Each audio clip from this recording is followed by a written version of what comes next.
Hello, everybody, and thank you for tuning in to the Liberty Report. With me today is Daniel McAdams, our co-host. Daniel, good to see you. How are you this morning, Dr. Paul? Doing very well, Good. and I'm going to put you on the spot and ask you some questions today. The subject of our program is, why are we still in Syria? But my bigger question is, why are we everywhere still? And, we finally had to come home from Vietnam, and it wasn't all that tragic. The tragedy was staying, and we've stayed in Korea, and that is still a mess. So that is still the question that we're going to try to answer today, and there's, some good news and some bad news on the international scene.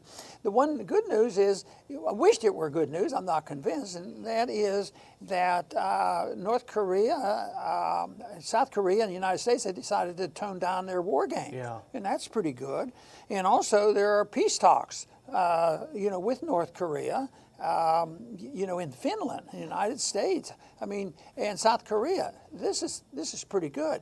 But at the same time, the other headline is the Russian military warns a major war in Syria is imminent. And you read the details and you find out that we're beefing up. The one headline showed that we're beefing up at al-Tanf. It happens to be where there's some oil. Could it be true that some of those slogans used even before we went into Iraq, it's all about oil? Could it be about oil? Most people don't think about Syria as being a big oil country, but it's in the region and it's pretty important territory, and we've invested a lot. And some people say we need to stay there because we don't want to have put all this energy into this and have it waste. A lot of hard work went in there, and let's not let it go to waste. Let's not let any of death and destruction be in vain, so let's continue the process. So why don't you explain to me why we're still there and see if we can convince the audience that we ought to just come home. Exactly. No, I think the oil well issue is good. And this is something we both saw on Zero Hedge that they put something up in southfront.org about the fact that the U.S. appears to be building a major military facility near the al-Tanf area. This is near the border where there happens to be oil. There's not a lot of oil in Syria, but there is some in the northeast, and this looks to be where the U.S. is settling its troops. I think that's one. The other part is they said, Tillerson before he went explicitly said, we don't want to let Assad get control over territory that he's lost in the east and northeast part of the country. Of course, it's his own country.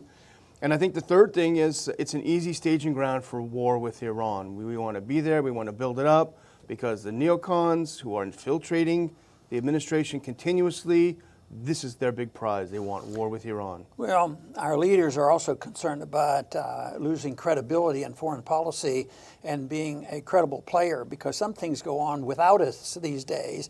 I wouldn't think that is the worst thing in the world if we lost a little credibility on what we're doing, because it's becoming a very great task for us to maintain our empire. It's very costly. And right now, it looks like it's stressing out our financial markets.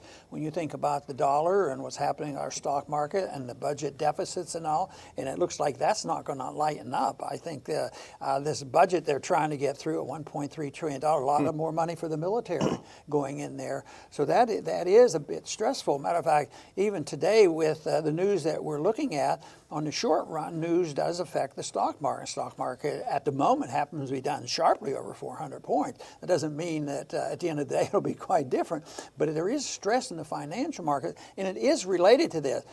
Ultimately, though, those markets relate to fundamental premises of deficits in Federal Reserve, mischief, and this sort of thing.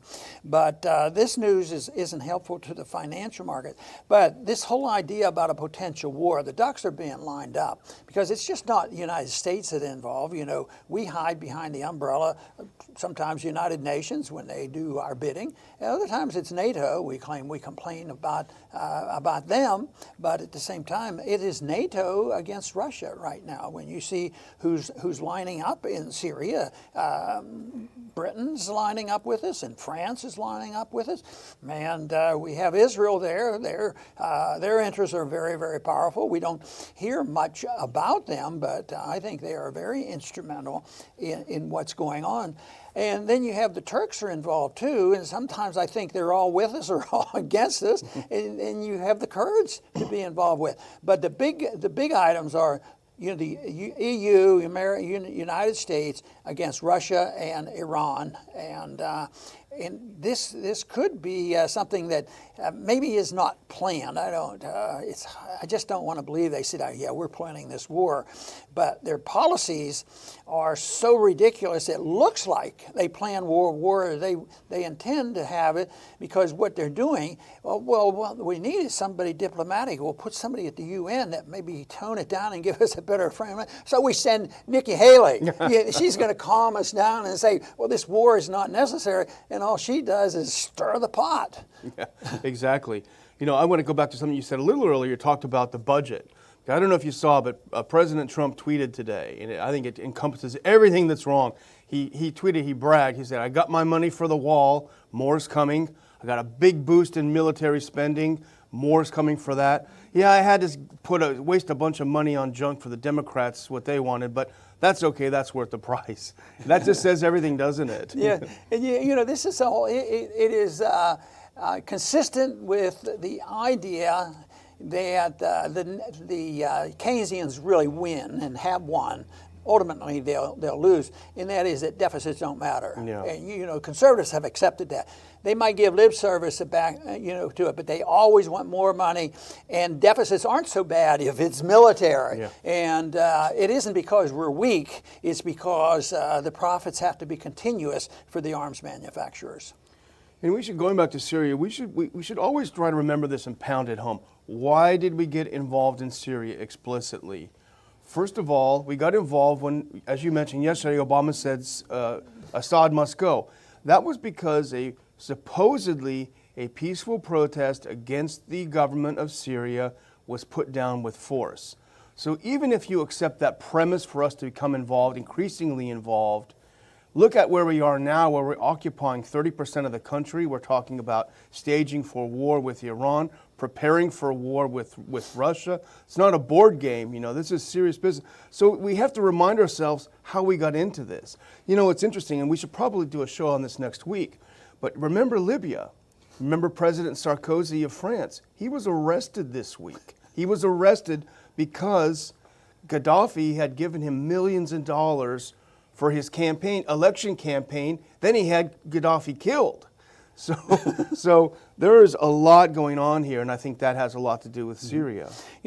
Back to what's going on in Korea, there was a story out that North Korea, these are probably conspiratorial statements made. North Korea is now trying to help the Syrian government to develop more gas. Yeah. This whole idea that this is going on. Of course, he needs gas to gas his own people without any evidence of it, and the Syrian people seem to be galvanizing around Assad. But, at one moment they're saying, well, we're having talks with them and we're going to tone down our military exercises there. At the other time, they send out these stories like this that they're helping Syria, but they're using this whole thing about poison gas. And some people, and I think the Russians are suggesting, if they come up with a false flag and say there's been poison gases, that is not going to be tolerated. That was sort of their line in the sand. They better not come up with this because, but the whole thing is, it's hard to figure this out. At one moment, we're trying to get along better with North Korea for the moment. At the next moment, they're trying to give gases to, poison gases to Assad. Remember the other day we talked about that poll showing that most Americans have forgotten when the Iraq War started. I think the real problem is they forgot how the Iraq War started. And it was this exact thing, these bogus claims that Saddam was colluding with al-Qaeda to attack the Twin Towers. The neocons put together all these lies. They're doing the same thing with this North Korea business in Syria. Sometimes we like to give them the benefit of the doubt. They just blunder into it, bad policies and naivety. But there are other times when you realize that plans are well laid way in advance, because this whole idea of invading and eventually overthrowing Saddam Hussein, that was there a long time before 9/11. Even though he had nothing to do with 9/11, the plan was already there, and that is the excuse. They use this as the excuse, and the American people get convinced. he has weapons of mass destruction. He was part of the 9/11 attack, and the war goes on, and just look at the carnage that occurred. Not only against American citizens, the loss of liberty, the loss of the finances, the military personnel killed, and the military people come back and that are part of this suicide epidemic of military. That all goes on, but that was planned. They had to remake the Middle East, and the people who designed those policies do fit into the category of neoconservatives. I mean, they wanted this to happen.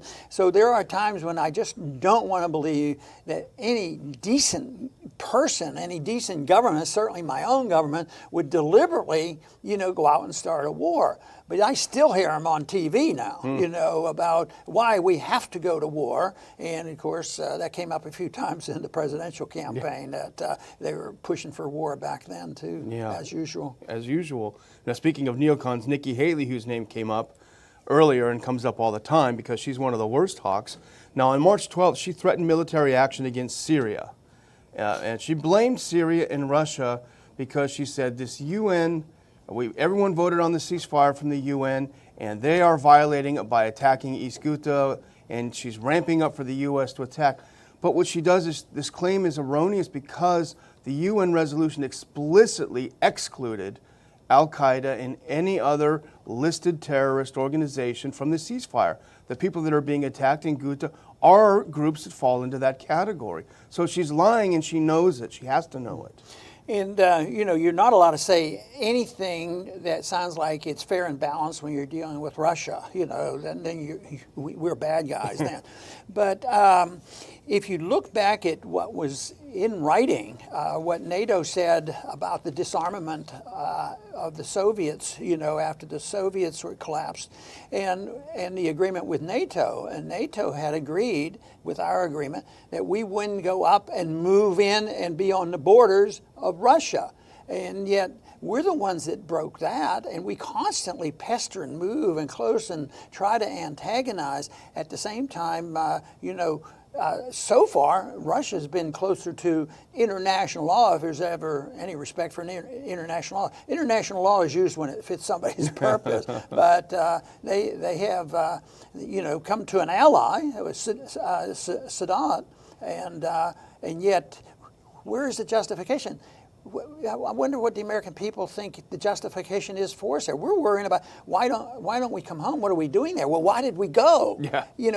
I imagine most people getting out of high school or even college might not have the vaguest idea about all that. So it's a shame.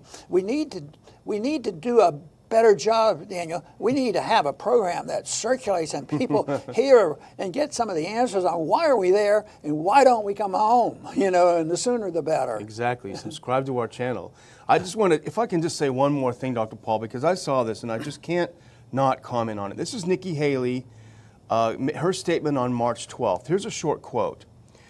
Blaming Russia and Syria for the violence. There are terrorists in Syria, she said.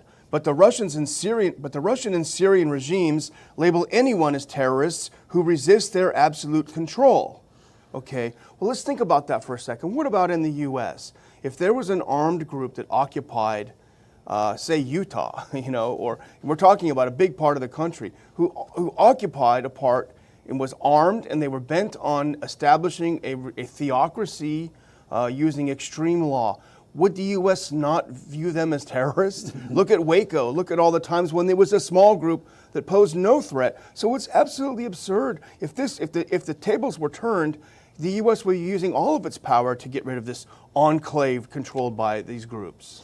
I think that's a very good point, and I've tried to make that over the years, is that we ought to always ask the question, when we're getting ready to do something, how would we react if they did it to us? Whether it's our own government or another government was doing to it. I used to ask the question, what would we say if the Chinese Navy and the Russian Navy was in the Gulf of Mexico in international waters? We wouldn't be too happy about that, and we would react in a different way.